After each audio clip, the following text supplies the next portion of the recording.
Start કરીએ આપણે નવું ચેપ્ટર બાયોટેકનોલોજી અને તેના પ્રયોજનો.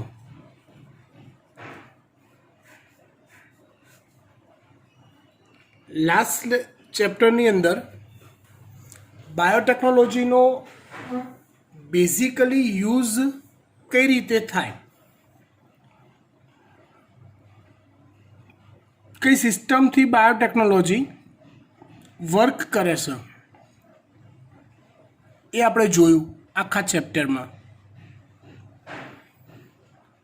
એ જ મેથડ, એ જ સિસ્ટમનો હવે વ્યવહારિક ઉપયોગ કઈ રીતે થાય એ આપણે જોવાનું છે આ ચેપ્ટરમાં. આમ તો આ ચેપ્ટર આખું એક તમે મેં ફર્સ્ટ ક્લાસ ભણાવી દીધેલું છે. આપણે આ ચેપ્ટર ખાલી ને ખાલી રિવાઇઝ કરી રહ્યા છીએ નીટ બેઝથી. પણ આ ચેપ્ટરની અંદર વધારાનું બહુ ખાસ કંઈ આવતું નથી એટલે ફટાફટ આપણે ચેપ્ટર વાઇન્ડ અપ કરી દઈશું. જો સૌથી પહેલાં તો આપણે વાત કરીએ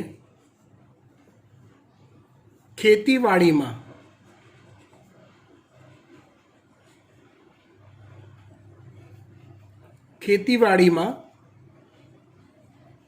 બાયોટેકનોલોજીના પ્રયોજન.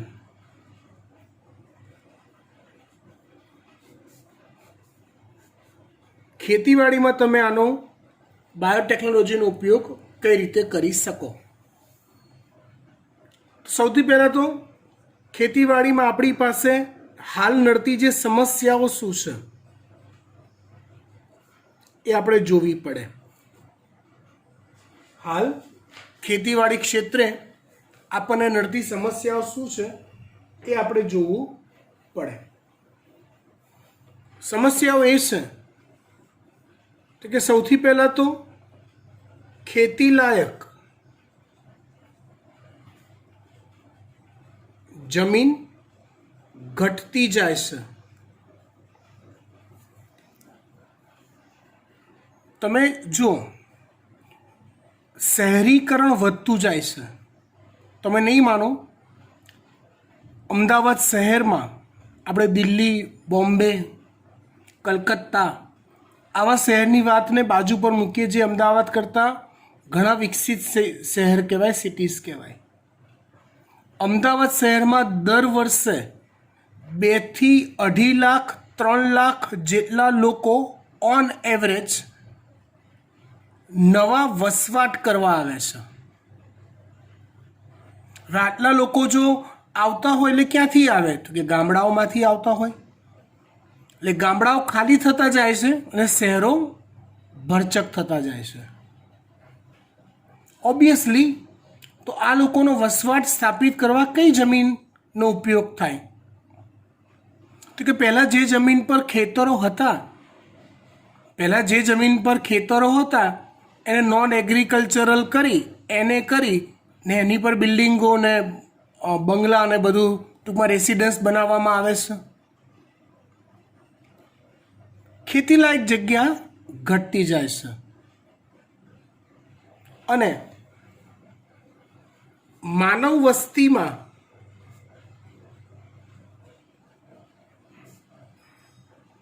વધારો થતો જાય છે.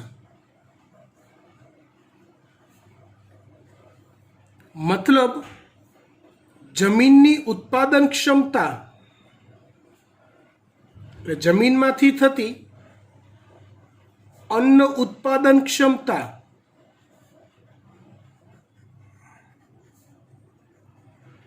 ઘટતી જાય. જમીનમાંથી અન્ન ઉત્પાદન ક્ષમતા ઘટતી જાય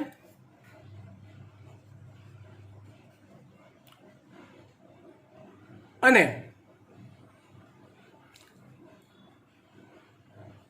ખોરાકનો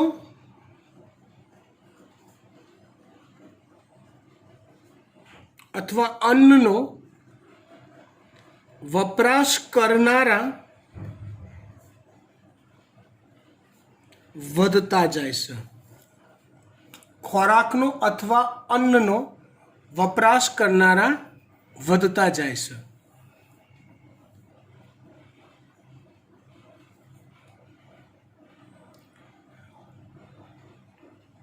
પ્રોબ્લેમ શું છે ખબર પડી ગઈ?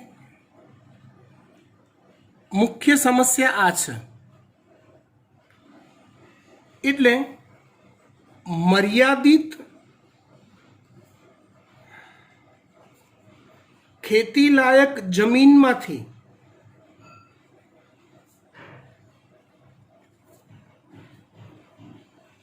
પુષ્કળ ઉત્પાદન મેળવવું જ રહ્યું, આ સૌથી મોટી સમસ્યા છે. ચલો હવે આ સમસ્યાનું નિવારણ કઈ રીતે કરી શકાય?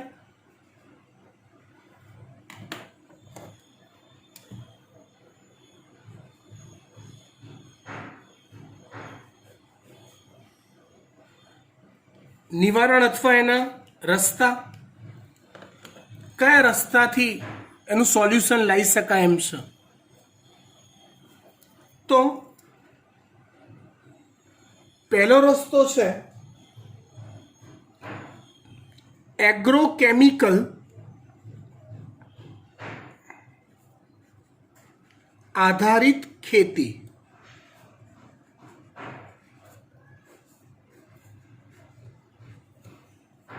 એગ્રોકેમિકલ, એગ્રો એટલે ખેતી લાયક, કેમિકલ એટલે રસાયણ આધારિત ખેતી. એટલે ખેતીમાં તમે વાપરી શકો એવા રસાયણોનો ઉપયોગ કરીને ખેતી કરવી, આનો અર્થ આવો થાય. મતલબ કે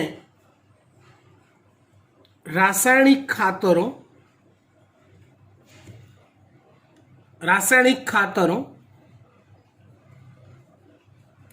જંતુનાશકો નો ઉપયોગ કરવો. એનાથી ચોક્કસપણે ફાયદો થાય છે. પણ હા, એ ફાયદો એવો થયો કે આપણે આપણી અન્ન ઉત્પાદન ક્ષમતા લગભગ 3 ગણી વધારી શક્યા છીએ.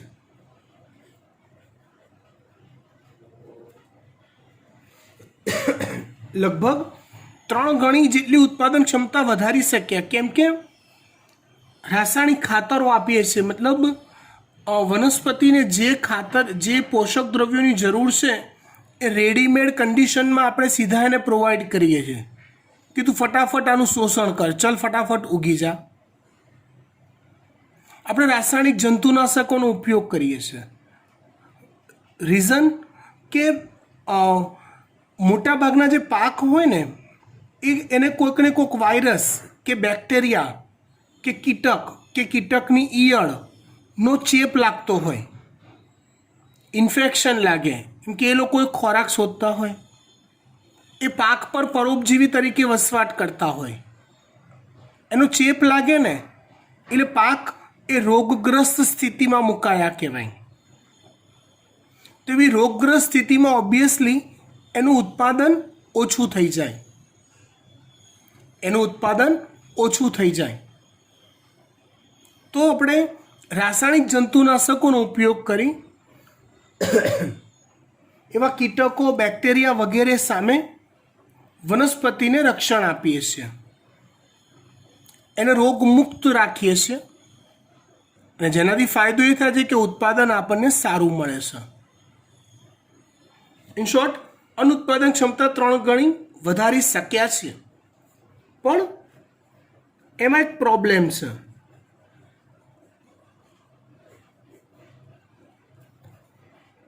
ઇસ્યુ, ખામી, લોચો કે રાસાયણિક ખાતરોનો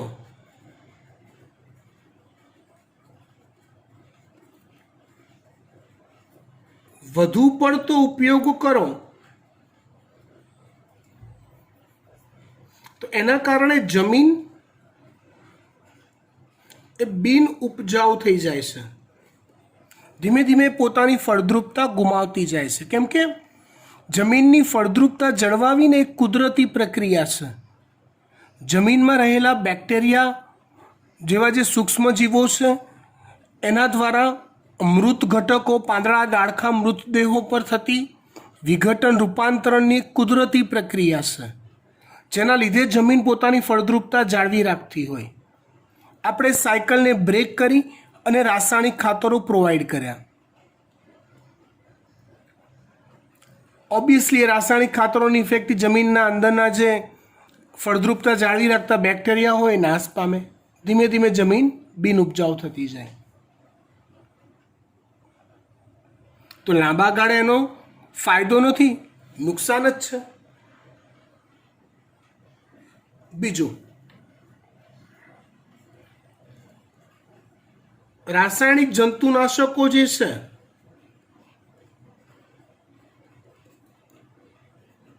યુક્ત જે આહાર હોય એ આહાર આપણા સ્વાસ્થ્ય માટે પણ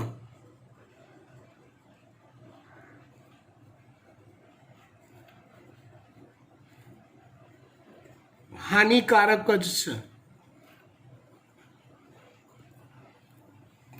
પેસ્ટિસાઇડ્સ જેને કહેવાય, તો પેસ્ટિસાઇડ્સ વાળો ખોરાક આપણે સ્વાસ્થ્યમાં લઈ રહ્યા છીએ. તમે શું માનો છો? આપણે રોજના જે શાકભાજી ખાઈએ છીએ, રોજના જે અનાજ પાણી ખાઈએ છીએ, એ બધું જ આવા રાસાયણિક જંતુનાશકો, રાસાયણિક ખાતરોથી ઉગેલું હોય છે. જેના લીધે શું થાય કે તમારું જે સ્વાસ્થ્ય છે એ ડે બાય ડે કથળતું જાય. તમે જોઈ લો ને, તમારા દાદા પરદાદાનું સ્વાસ્થ્ય, પછી એમની નીચેની પેઢી તમારા પપ્પાઓનું સ્વાસ્થ્ય જોઈ લો, તમારું જોઈ લો. તો તમારી ઉંમરે 17-18 વર્ષની ઉંમરે તમારા પપ્પા કેટલી કેપેસિટી, સ્ટ્રેન્થ ધરાવતા હતા, તમારા દાદા કેટલી સ્ટ્રેન્થ ધરાવતા હતા, અને તમે કેટલી સ્ટ્રેન્થ ધરાવો છો. ડલ થતું ગયું છે, આપણું શરીરની ક્ષમતા ઘટતી ગઈ છે. આટલા બધા કેન્સરના કેસીસ એ વખતે નહોતા, અત્યારે છે. રીઝન, આવો ખોરાક આપણે ખાઈ રહ્યા છીએ. ઓકે, તો એક મોટી સમસ્યા છે. આ એગ્રોકેમિકલ આધારિત ખેતી પર લાંબો ટાઈમ રહેવું એ નુકસાન કરતા છે. એનું આ જેન્યુન સોલ્યુશન નથી, ટૂંકા ગાળાનું સોલ્યુશન છે. બીજું, એનાથી જે ઉદ્ભવતો જે અન્ન છે એ ઓછી ગુણવત્તાવાળું હોય છે.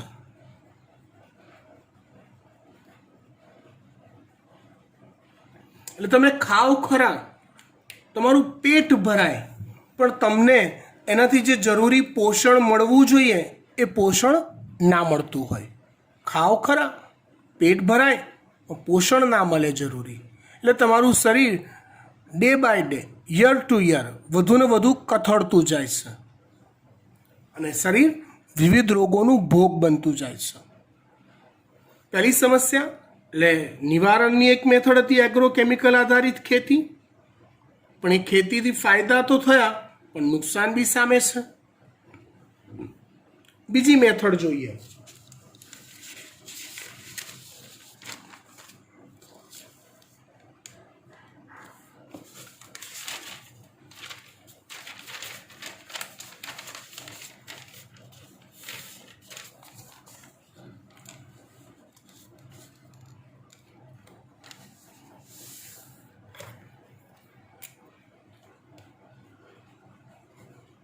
કાર્બનિક ખેતી.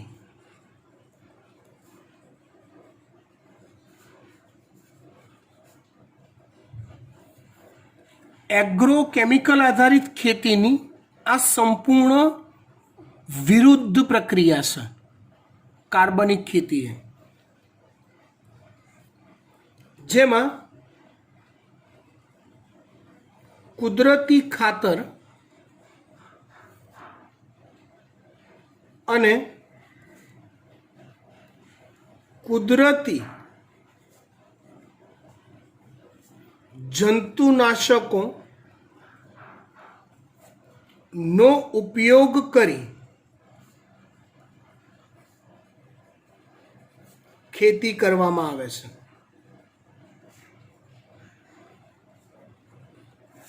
જેને કહેવાય નેચરલ ખેતી. આપણે ક્યાંક ને ક્યાંક એવું વાંચ્યું હશે, ઓર્ગેનિક ફૂડ, ઓર્ગેનિક કેરી. એ ભલે સાચુગલીમાં ઓર્ગેનિક વેચતો હોય વ્યક્તિ કે ના વેચતો હોય, પણ ઓર્ગેનિકના નામે વેચાઈ જાય છે. લોકોમાં એ જાગૃતતા છે કે કુદરતી ખાતર અને કુદરતી જંતુનાશકોનો ઉપયોગ કરીને ખેતી કરી છે, એવું લોકો માનતા હોય છે. તો એ ઓર્ગેનિક ખેતીના ફાયદા તો કે તમારા સ્વાસ્થ્ય માટે સારું છે. એ તમને રોગગ્રસ્ત સ્થિતિમાં નથી મૂકતું, રાઈટ? અને તેની ગુણવત્તા પણ ઉત્તમ હોય છે. કુદરતી રીતે એનું ઉગાડેલું છે. કુદરતી ખાતર ને બધું, છાણ, ગૌમૂત્રના ખાતરથી એવું જેનું ઉગેલું હોય અનાજ કે શાકભાજી, તો એ બેસ્ટ જ હોય. તેની ગુણવત્તા સારી છે. પ્રોબ્લેમ એ છે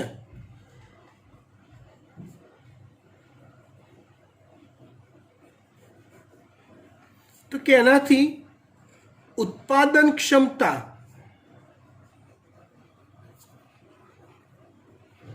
વધારી શકાતી નથી. મબલખ પાક મળે એવું નથી થઈ શકતું. અને જેના કારણે પ્રોબ્લેમ એ થાય છે કે આપણી વધતી જતી વસ્તીની જે અન્નની ખોરાકની ડિમાન્ડ છે એને પૂરી નથી પાડી શકાતી.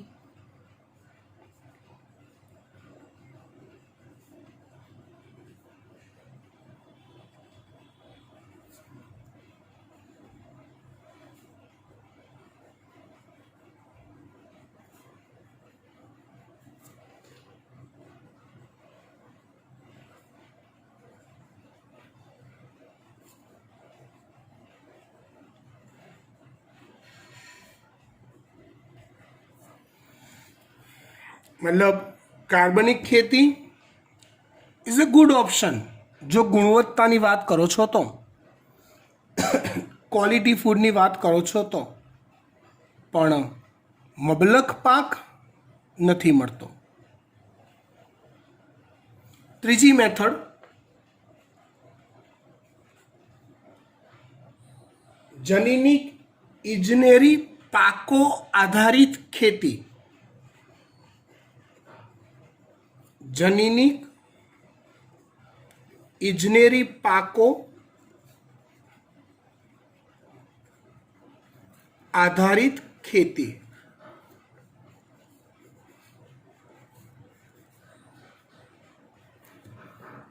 શેના પર આધારિત ખેતી? જનીનિક ઇજનેરી પાકો આધારિત ખેતી. એટલે શું? તો કે આ પદ્ધતિમાં જનીન ઇજનેરી વિદ્યાનો એટલે કે જીનેટિક એન્જિનિયરિંગનો ઉપયોગ કરવામાં આવે છે.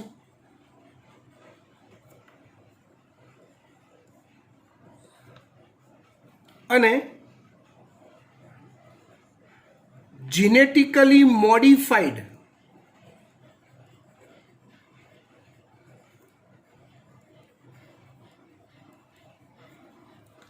પાક, જીનેટિકલી મોડિફાઈડ એટલે જનીન પરિવર્તિત પાક અથવા તો વનસ્પતિઓ તૈયાર કરવામાં આવે છે.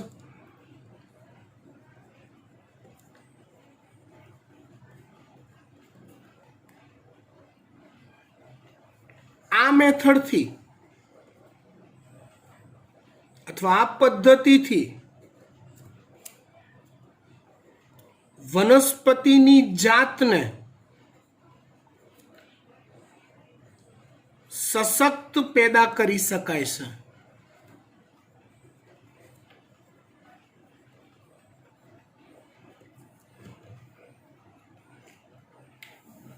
હવે સશક્ત પેદા કરવી એટલે કેવી? તો સમજો, વનસ્પતિ ખેતીનો બિઝનેસ જે છે ને એ ક્યારે તમને નફો આપે?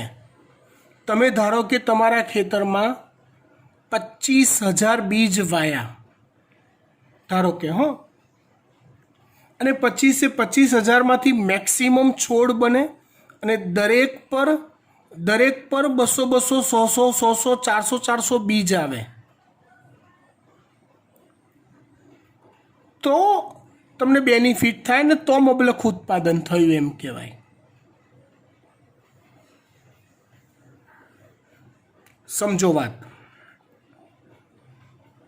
તો એના માટે છોડને પોતાને સશક્ત પેદા કરવો પડે. હવે સશક્ત પેદા કરવું એટલે શું? તો કે છોડની, વનસ્પતિની સહનશીલતા વધવી જોઈએ. સહનશીલતા એટલે શું? સહનશીલતા એટલે જુદી જુદી એવી પરિસ્થિતિઓ કે જે પરિસ્થિતિમાં વનસ્પતિનું ઉત્પાદન ઘટવાની સંભાવના હોય, એવી પરિસ્થિતિઓમાં છોડ ટકી જાય અને એઝ યુઝ્યુઅલ જ ઉત્પાદન આપે. આવી પરિસ્થિતિઓને તાણની સ્થિતિ કહેવાય. તાણ એટલે ખેંચ, પ્રોબ્લેમેટિક કન્ડિશન. સ્થિતિમાં ટકી શકે તેવી વનસ્પતિની જાતનું નિર્માણ કરવું પડે અથવા કરવામાં આવે છે. હવે આવી તાણ શેની સામે સર્જાતી હોય એ આપણે જોઈએ.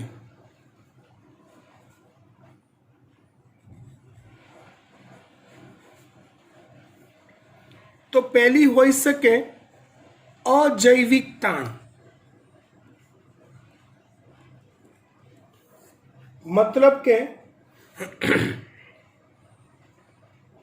ગ્લોબલ વોર્મિંગની કન્ડિશન ચાલે છે હાલ, તો ઠંડી વધુ પડતી હોય, જે પાક માટે નુકસાન કરતા હોય, સામાન્ય પાક માટે.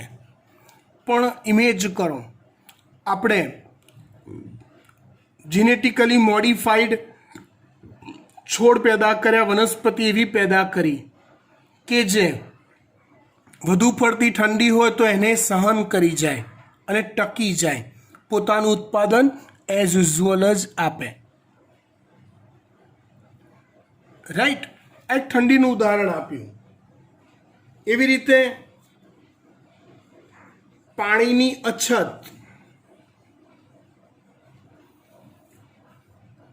પાણી પૂરતું ના મળ્યું તોય છોડ ટકી જાય. વધુ પડતું પાણી, અતિવૃષ્ટિ થઈ, બહુ બધું પાણી પડ્યું તોય છોડ ટકી જાય.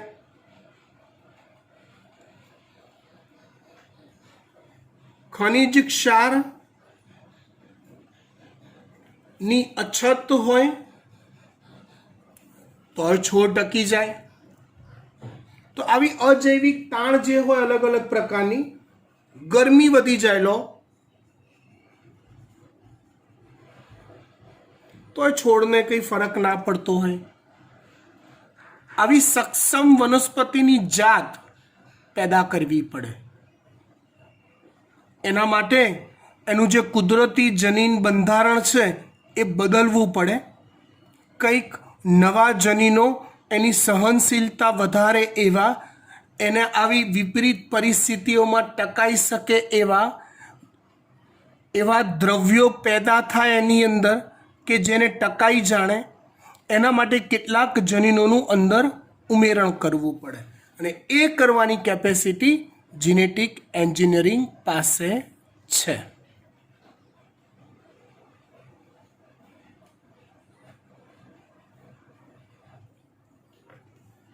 બરાબર.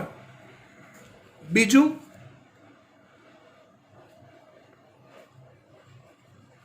જીવાતનાશક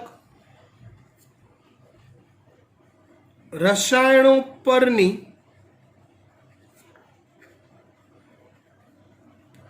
નિર્ભરતા ઘટવી અથવા ઘટાડવી,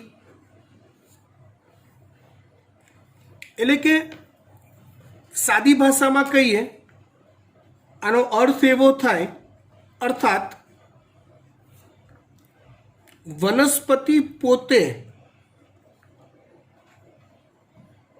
કીટકો કે રોગકારકો સામે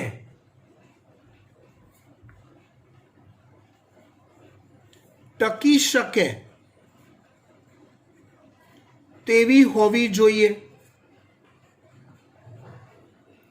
તો શું થાય, તમારે રાસાયણિક જંતુનાશકો પરની નિર્ભરતા ઘટી જાય, મતલબ રાસાયણિક જંતુનાશકોનો ઉપયોગ ન કરવો પડે કે ઓછો કરવો પડે. એનાથી બે ફાયદા થાય, સમજો. એક તો પ્રોડક્શન કોસ્ટ ઘટી જાય, કેમ કે ખેડૂત છે તો એ બીજ લાવ્યો. પ્રોડક્શન કોસ્ટ એટલે સમજો, આ એક બિઝનેસ તરીકે વિચારો તો એ બીજ લાવ્યો ઉત્તમ જાતના. વાવેતર માટે એ ગ્રેડ ક્વોલિટીના બીજ જ લાવવા પડે, એ લાવ્યો, વાવેતર કર્યું, એનો ખર્ચો સમજો. વાવેતર કર્યો એનો ખર્ચો, પાણી આપવાનું નિયમિત એનો ખર્ચો, પછી ઓલા શું કહેવાય, ઢોર ઢાંખરથી રક્ષણ કરવા માટે વાડ બનાવવી પડે ફરતે, એનો ખર્ચો. એ બધા ખર્ચા જે છે એ એના પ્રોડક્શન કોસ્ટમાં જ લાગુ પડી જાય. તમે જેટલા રાસાયણિક ખાતર વાપરો છો, જેટલા રાસાયણિક જંતુનાશકો વાપરો છો, બધાનો ખર્ચો અંદર પ્લસ પ્લસ પ્લસ પ્લસ થતો જાય.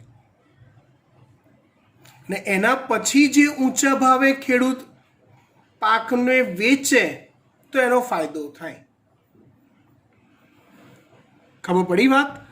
એટલે એના પરની નિર્ભરતા જો ઘટી જાય છે તો બે ફાયદા થાય. એક તો પ્રોડક્શન કોસ્ટ ઓછી થાય, અને બીજું એને ખાનારા આપણે છીએ તો આપણા શરીરમાં રાસાયણિક જંતુનાશકો એટલા ઓછા જાય, તો આપણે પણ એટલું સ્વસ્થસભર જીવન જીવી શકીએ. ક્લિયર થઈ વાત? ડન? ઓકે. ત્યાર પછી ત્રીજી વાત કરીએ,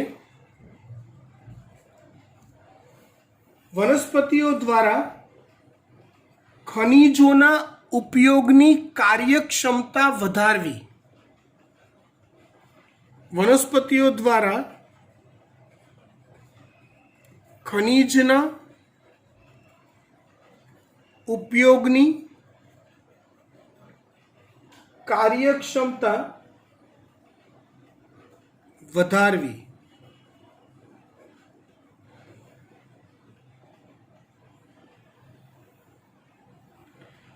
મતલબ શું? એનો અર્થ એવો થાય કે વનસ્પતિ કુદરતી રીતે ખનિજ પોષક દ્રવ્યોનું શોષણ કરે. સમજો, જો કુદરતી રીતે તમે બહારથી રાસાયણિક ખાતરો નથી આપતા, ઓછા આપો છો ને વનસ્પતિ જમીનમાંથી પોષક દ્રવ્યોની શોષણ કરવાની ક્ષમતા જો પોતાની વધારતી હોય, તો બેનિફિટ એ થાય કે જમીનની ફળદ્રુપતા ટકી રહેશે, રાસાયણિક ખાતરનો વપરાશ ઘટે અને જમીનની ફળદ્રુપતા લાંબો સમય સુધી જળવાઈ રહે છે.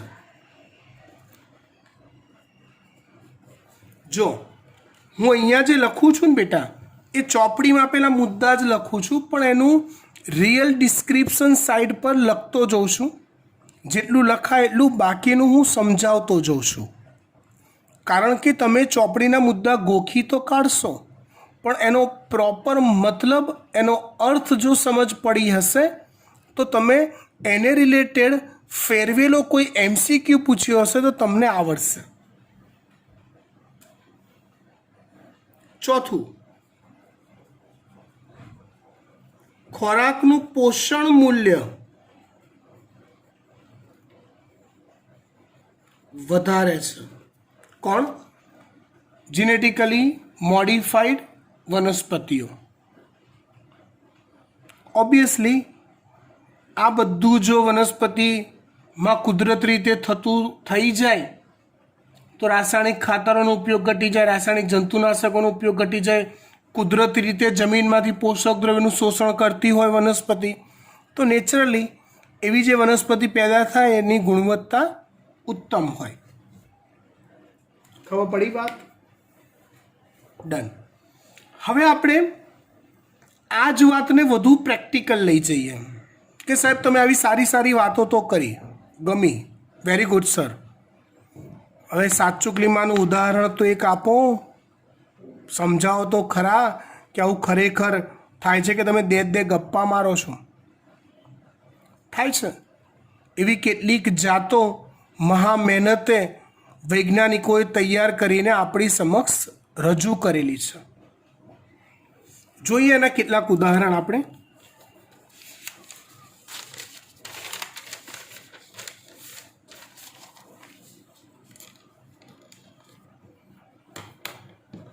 એનું પહેલું ઉદાહરણ આપણે લઈએ,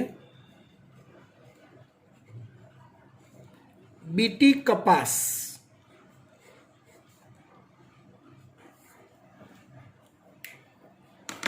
જો ખાલી કપાસ લખ્યું હોય ને તો કપાસ એક સામાન્ય જાત થઈ, નોર્મલ જાત, પણ અહીંયા શબ્દ વાપર્યો છે બીટી કપાસ.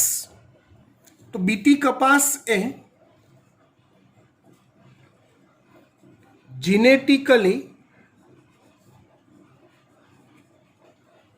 મોડિફાઈડ વનસ્પતિની જાત છે, કપાસની જાત છે. એના વિશે હું વર્ણન કરું એ પહેલા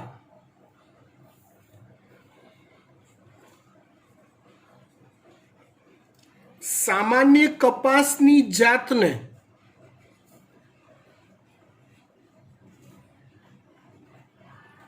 નડતરરૂપ પ્રશ્નોની ચર્ચા કરી લઈએ.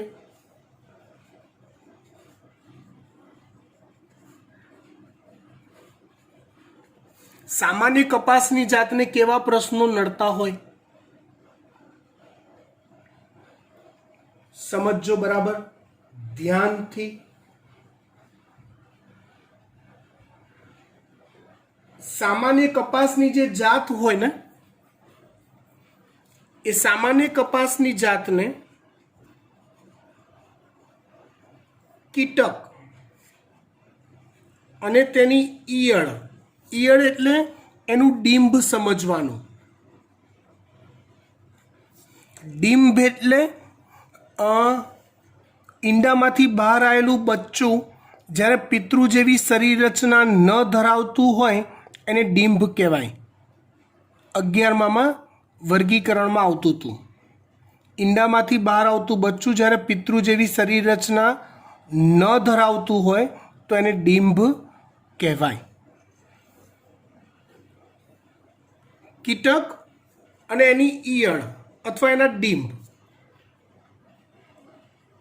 નો ચેપ લાગતો હોય છે અને ચેપની અસર હેઠળ,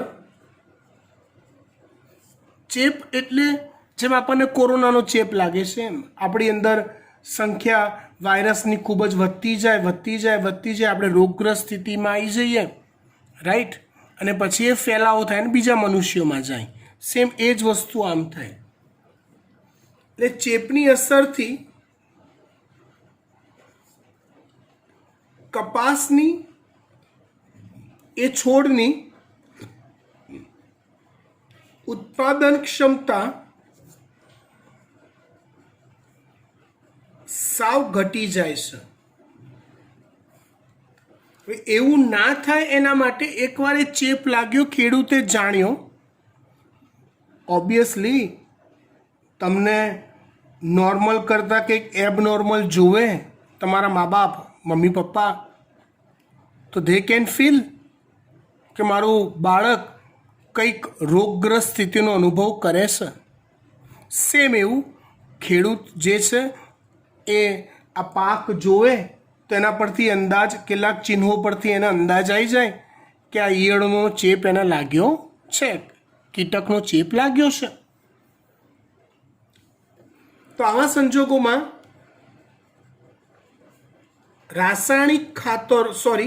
રાસાયણિક જંતુનાશકોનો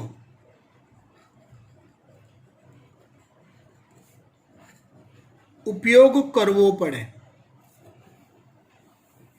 કોનો ઉપયોગ કરવો પડે છે? રાસાયણિક જંતુનાશકોનો, પાકને બચાવવા માટે. ઓબ્વિયસલી એ આપણા માટે નુકસાન કરતા છે, પણ શું કરવાનું કહો?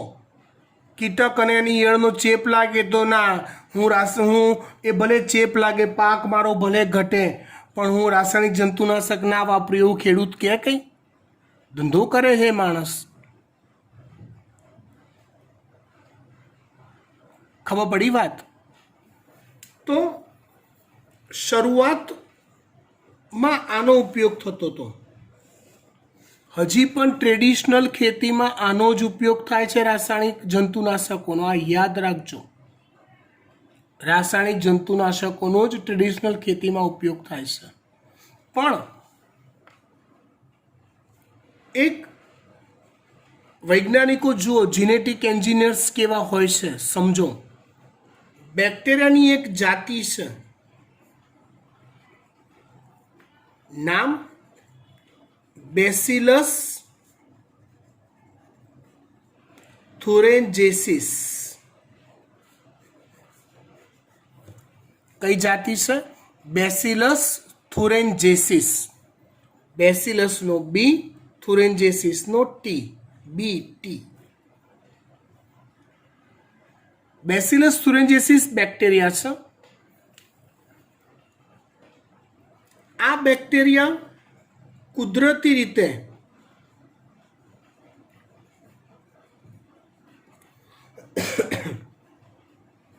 ક્રિસ્ટલ એટલે થાય સ્ફટિકમય, એટલે થાય અદ્રાવ્ય પ્રોટીન ઉત્પન્ન કરે છે.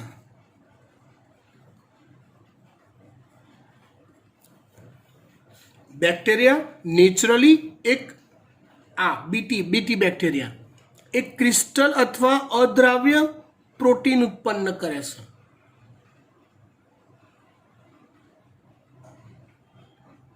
સમજો બરાબર. હવે એ સ્ફટિકમય છે, અદ્રાવ્ય છે. હવે આ પ્રોટીન, એ ક્રિસ્ટલ પ્રોટીનને શોર્ટમાં ક્રાય પ્રોટીન કહેવાય છે.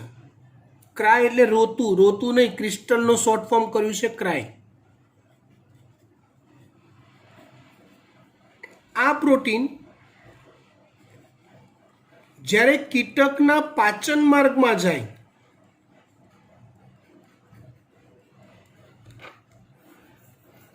તો એના પાચન માર્ગમાં મધ્યાંતરમાં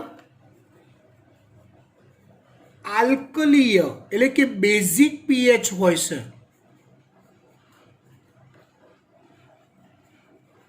તો હવે આલ્કલીય કે બેઝિક પીએચના માધ્યમમાં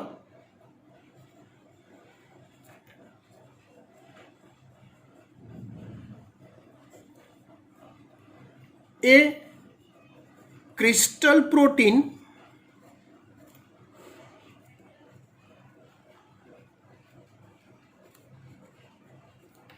દ્રાવ્ય પ્રોટીનમાં ફેરવાઈ જાય છે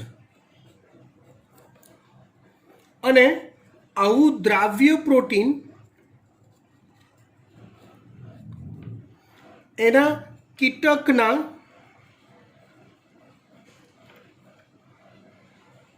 મધ્યાંત્રના અધિચ્છદીય કોષોમાં પ્રવેશે છે.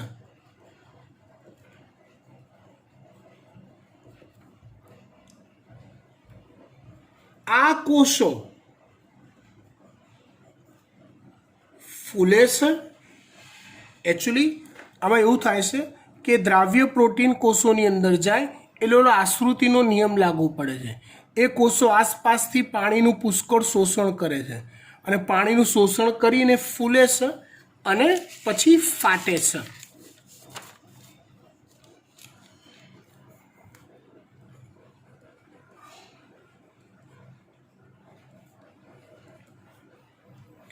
જેની ઇફેક્ટ એવી થાય કે કીટકના મધ્યાંત્રમાં કાણા અથવા છિદ્રો પડી જાય છે. હવે તમારા પાચન માર્ગમાં 15, 20, 25 આવા છિદ્રો પડી ગયા હોય તો તમે મૃત્યુ પામો નેચરલી. તો કીટક પણ જેથી કીટકનો અને તેની ઈયળનો નાશ થાય છે. એટલે જુઓ, વૈજ્ઞાનિકોએ બહુ બધી ભાંજગડ જફા મારીને શોધખોળ કરી. આ 2 દિવસ 5 દિવસનું કામ નથી. આ થતાં વર્ષો લાગી ગયા હોય.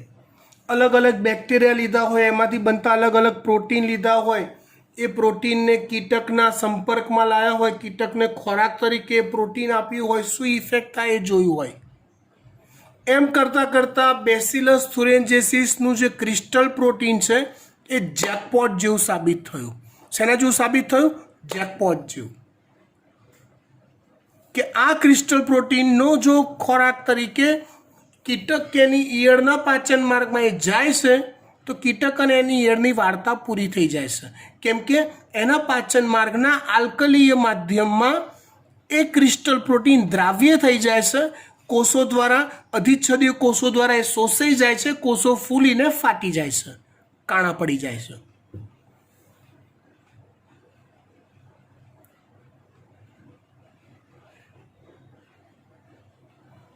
હવે પહેલા તો શું થયું ખબર છે? આટલું થયા પછી ત્યારબાદ બેસિલસ થુરેન્જેસિસનું જયભઠ્ઠી આની આગળનું ચેપ્ટર, હા, જયભઠ્ઠીમાં મોટા પાયે ઉત્પાદન થાય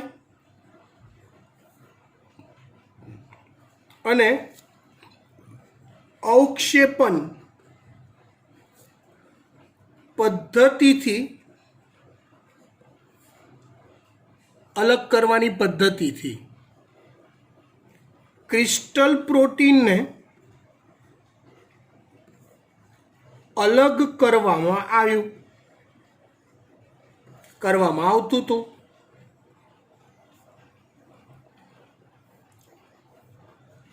જેનો ઉપયોગ કપાસ પર સીધો થતો હતો. કપાસ પર એનો છંટકાવ કરવામાં આવતો હતો. એટલે જો નહીં ઓલા કીટકો કે એની ઈયળો આવીને બેસે છે તો ઓલું છાંટેલું ક્રિસ્ટલ પ્રોટીન એ ખોરાક તરીકે લેશે ને એ લોકોનો નાશ થઈ જશે. પણ આવું કરવામાં પણ ફાયદો થતો હતો, પરંતુ ઈચ એન્ડ એવરી ટાઈમ જેટલી વાર તમે પાક લો કપાસનો, એટલી દરેક વાર તમારે બજારમાંથી ક્રિસ્ટલ પ્રોટીન ખરીદવું પડતું હતું અને એના લીધે પ્રોડક્શન કોસ્ટ ઊંચી જતી રહેતી હતી. પરંતુ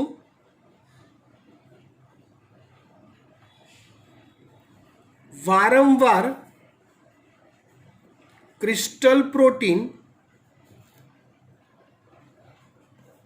નો ઉપયોગ કરવો પડતો હતો.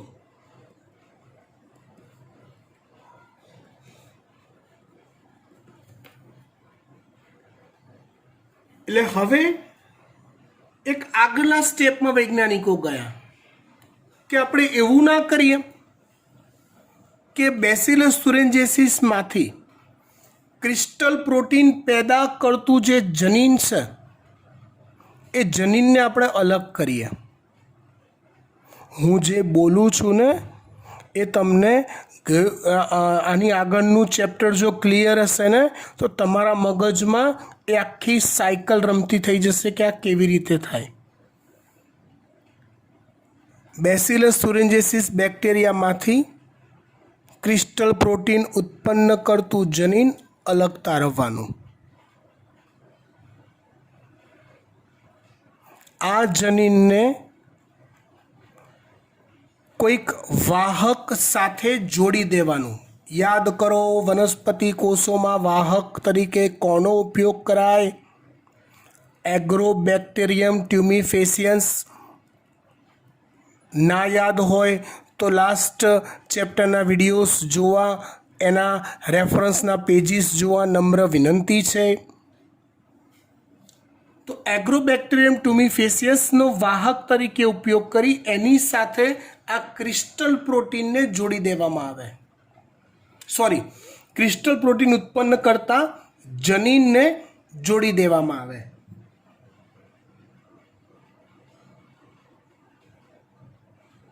એ જનીન સાથે જો એને જોડી દો પછી કપાસના કોષોની અંદર જ કપાસના કોષને યજમાન કોષ બનાવી એની અંદર જ એનું ઉતારો, એને સ્થાપિત કરો.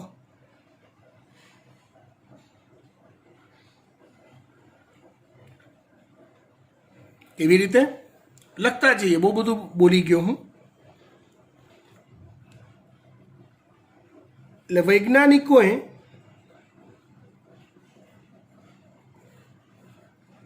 જીનેટિકલી મોડિફાઈડ કપાસ ની જાત તૈયાર કરી,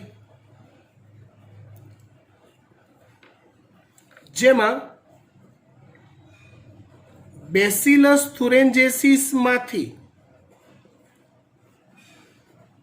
ક્રિસ્ટલ પ્રોટીન ઉત્પન્ન કરતું જનીન અલગ કર્યું. એક જ મિનિટ. ધારો કે આ બેક્ટેરિયા છે, ધારો કે એમાંથી આટલો ભાગ બેસિલસ thuringiensis નો આટલો ભાગ ક્રિસ્ટલ પ્રોટીન ઉત્પન્ન કરતો છે જનીનનો, તે ભાગને અલગ તારવ્યો.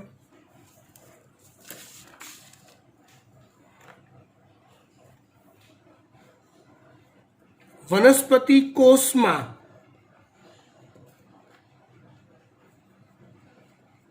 વાહક તરીકે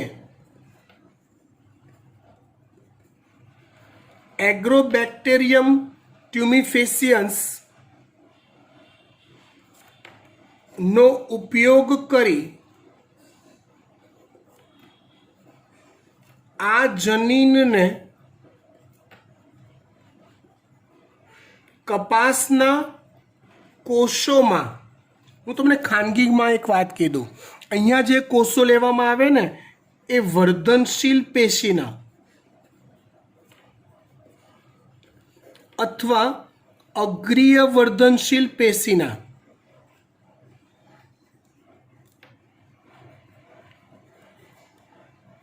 ના જ લેવામાં આવે. હા, કપાસના વર્ધનશીલ કે અગ્રીય વર્ધનશીલ પેશીના કોષોમાં એ જનીનને સ્થાપિત કર્યું.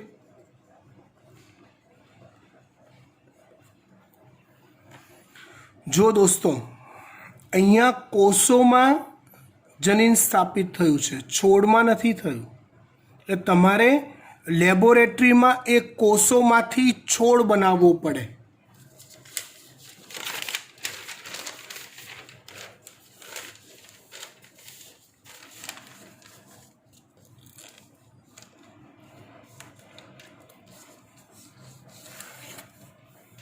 એટલે અહીંયા તમને કપાસના એવા કોષો મળશે જે ક્રિસ્ટલ પ્રોટીન ઉત્પન્ન કરતા હશે.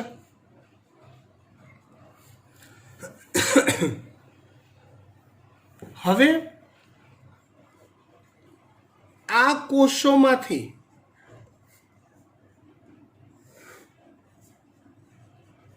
છોડ પ્રયોગશાળામાં તૈયાર કરવા હોય તો કેલસ સંવર્ધન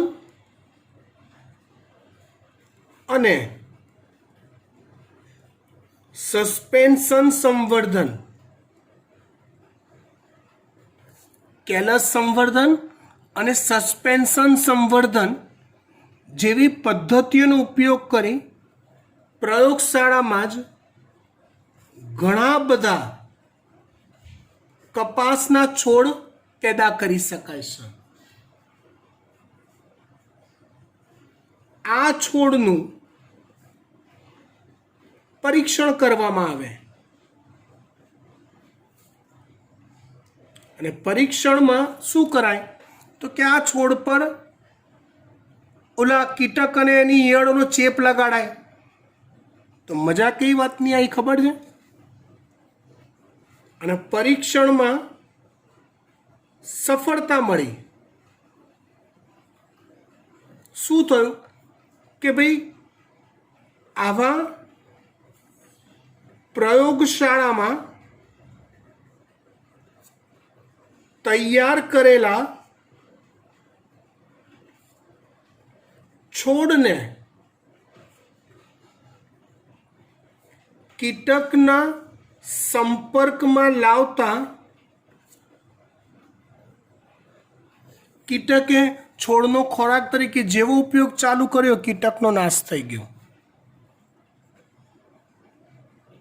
કીટકનો નાશ થયો. ઇન શોર્ટ, હવે આ જે નવી કપાસની જાત બની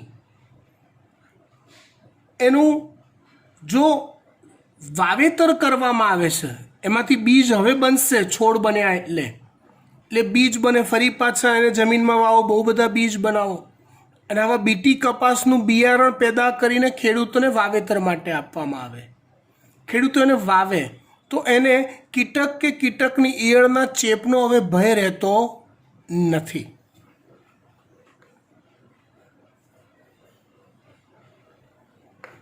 આ રીતે નવી જાત વનસ્પતિની પેદા થઈ, જેને બીટી કપાસ કહેવાય છે.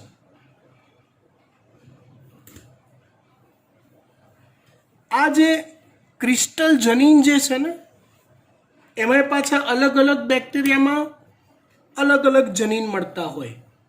કેટલાક એક પ્રકારની કીટકનો નાશ કરતા હોય, જેમ કે ચલો મકાઈ છે તો મકાઈને બોલવર્મ પ્રકારના કીટકનો ચેપ લાગતો હોય છે. તો એના માટે પાછું બીજું ક્રિસ્ટલ પ્રોટીન હોય, અલગ બેક્ટેરિયામાંથી મળતું હોય, એના અલગ જનીનમાંથી પેદા થતું હોય. તો એ જનીન સાથે મકાઈના કોષોનું અંદર એ જનીનને સ્થાપિત કરો તો મકાઈનું બી પ્રોડક્શન થશે. આ રીતે જીનેટિકલી મોડિફાઈડ વનસ્પતિઓ પેદા કરી શકાય છે. સમજી ગયા? ઓકે, એટલે સુધી રાખીએ છીએ.